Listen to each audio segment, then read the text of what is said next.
Good morning, children. Today we are going to learn civics, lesson number 3, democracy in action. What do you mean by democracy? Democracy is a system of government and it is elected by the people. In democracy, there are two types of election. One is direct form of election and the other is indirect form of election. The Gram Sabha is an example of direct democracy at the village level. Direct election means the people come together and take decision for themselves. That can be done in the villages. In a big country like ours, we cannot follow the direct election. So what do? We follow the representative form of election. That means we elect our representative indirectly. In democracy, the power remains with the people. People have the right to vote and select their representative. At the country level, we have the parliament, and in the state level, we have the state assembly. What do they do for us? They make laws on behalf of the people, and these people determines the taxes that we have to pay. And the parliament or the state assembly is accountable to the body of representatives, that is to the legislature. People elect their representatives. You know what are the two main elements of indirect democracy? The first one is elections and the second is representation. The first point that we are going to learn in this lesson is universal adult franchise. What do you mean by adult franchise? Adult franchise means a person who has completed 18 years of age has got the right to vote. That is called the universal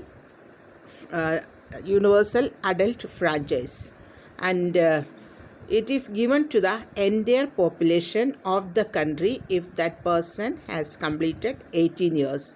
All the people can cast their vote. There is no discrimination on the basis of religion, caste, gender, property, educational qualification. All are equal to cast their vote if they have completed 18 years of age.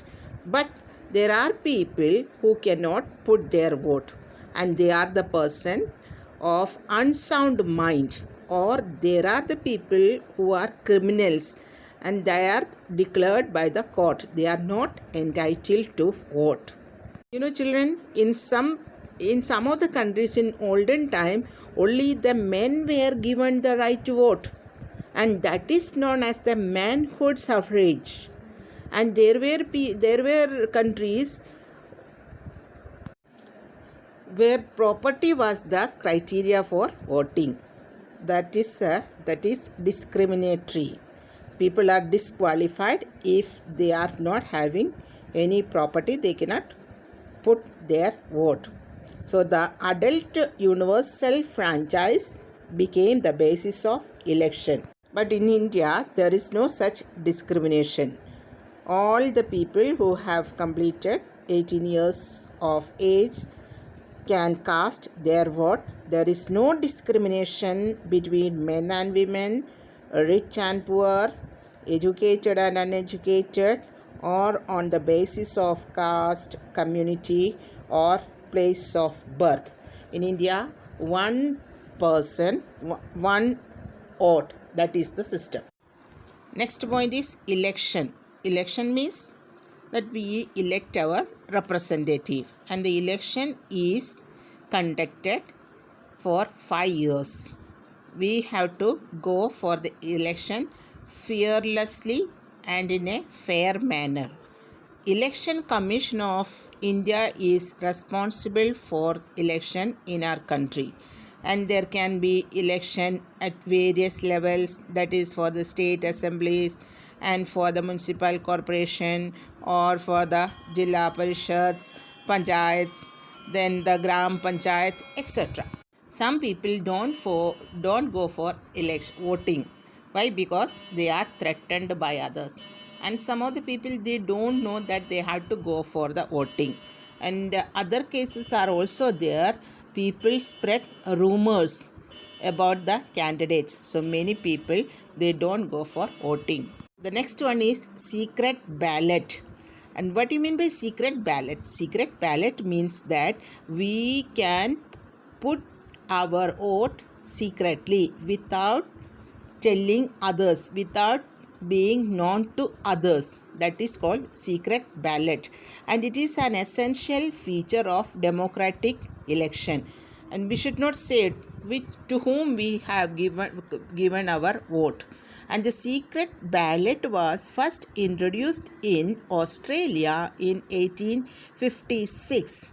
In that also there were two methods. That means either to put the vote to the candidate to whom you want to give, or to strike out the names of those whom you don't want to give.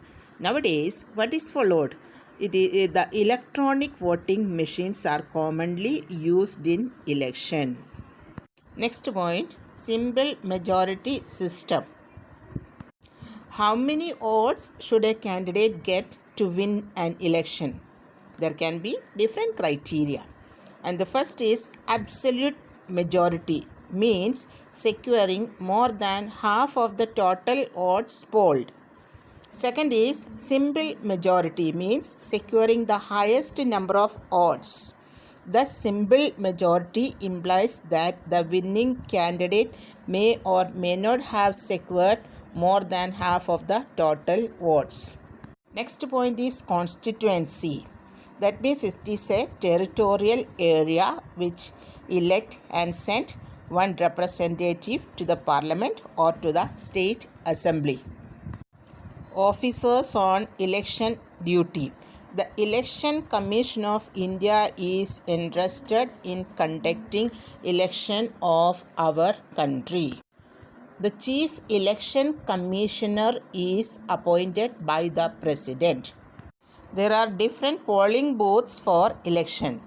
The presiding officer is in charge of the booth, and 4 other persons help him. Outside the polling booth, you can see policemen posted to maintain law and order. The next point is general election, by-election and midterm election. The term general election is used when election take place all over the country or in a state to constitute a new legislature. Normally, election is conducted for a period of 5 years. In the election, we are going to learn the term by-election. What do you mean by by-election? By-election means that if a member of a parliament or a state legislature dies or resigns before the completion of the term. What is the completion of the term? 5 years. Then an election is held to fill that particular seat, and this is called by-election. And the elected person will complete only the remaining period in that term left by the previous member. Now let us start with midterm election. What do you mean by midterm election? Midterm means before the time. It's also a kind of general election only. Then the election will be conducted, a new house will be formed, and the term will be for 5 years. Next point is election campaign. Election campaign means that every candidate tried to reach out to the voters as much as possible. But many times it cannot be possible. So what do? They go for public meeting, wall posters, or then banners or things like that. Even sometimes they will give speech in the radio, television, and they publish their ideas in the newspaper also. Next point is that election manifesto. What do you mean by an election manifesto? Election manifesto is a document issued by every party before a general election. it is a list of the policies and programs of their party for the future. Next one, the political parties. Now, what do you mean by political party? You know that there are many political parties. You may like some of the political party. Political party means a voluntary association of individual citizens registered with an election commission. It is an association because it is an organized group of persons who share the same ideas for a national issue.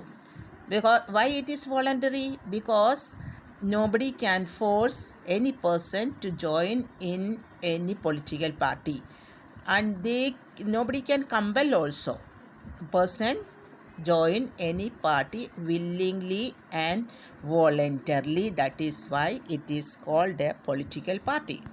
Political parties should be properly organized with set of rules and good leaders to guide them. Without set of rules and organization, there may be only crowd, no party. And political parties need to be registered with the election commission. A group that uses force or violence is not termed as political party. Political party means having ideals and ideas working together for the progress and promotion of national interest and national unity of the country, and they encourage communal feelings. Next point, functions of political parties. The first function is to contest elections, and the second, select candidates to contest election from various constituencies. Third, conduct election campaigns for all its candidates, help to formulate public opinion, and give expression to public opinion and place it before the government, form the government after winning the majority, and to function as opposition if it fails to secure a majority. The next point is role of opposition party. What do the opposition do? They watch out the people's interest. And what do? They find out or they point out the shortcomings and failures of the ruling party. Then the opposition keeps a check on the government. It does not allow government to become irresponsible and dictatorial. Thus, opposition is important for the smooth functioning of any democracy. If the opposition party is not watching the ruling party, then the government will be utter failure. So, it is essential for the opposition to check the ruling party. Next point is that political parties in India. In India, we have number of political parties. Some parties are very big, some are small. Some parties are there in almost in all part of our country, and if it is there, then it is called the national parties. And there are parties which are limited to certain state or region, then it is called regional parties. Next point, national party. A political party is recognized as national party if it fulfills the following condition. The first one, the candidates put up by the party in any 4 or more states at the last general election to the Lok Sabha or the assembly of the state concerned must have secured at least 6% of the total valid votes. The party to be recognized as a party in at least 4 states. Some of the parties of our country are the Indian National Congress, then the Bharatiya Janata Party, then comes the Communist Party, then the Marxist Party, then the Trinamool Congress, etc. State parties. India has a large number of regional parties, and they influence only to 1 or 2 states. Next point is election symbols. Election symbols means symbols to the parties registered with it. Symbols are either reserved or free. A reserved symbol can be used only by the candidates or the party to which it has been allotted. Some of the party symbols are hand for Congress, lotus for BJP, elephant for BSP, hammer and sickle and star for CPI, and so on. Now let us come to free symbols. What do you mean by free symbols? Free symbols means that are not reserved for any party, but these symbols are identified or recognized by the Election Commission. Now the summary of the lesson, you may please listen now. Universal adult franchise, that means right to vote to the people who have completed 18 years of age, and that is without any discrimination on the basis of caste, color, creed, gender, language, region, etc. The second is that secret ballot is essential. Why it is? To hold free and fair election. And then India has large number of political parties. Some parties are in the national level, some are in the regional level. The Election Commission is responsible for conducting election in our country. Government can be formed of a single majority party or a coalition government can be formed. In both the ways, the governments are responsible for the upliftment of the nation, and they should take care of the national interest of the people. If it is not done, then the people will protest against the government, because the power rests with the people. People have got the right to support the government. If they don't want to support, then they can withdraw their support with the help of election. So here ends the lesson, and you may read and learn the lesson thoroughly.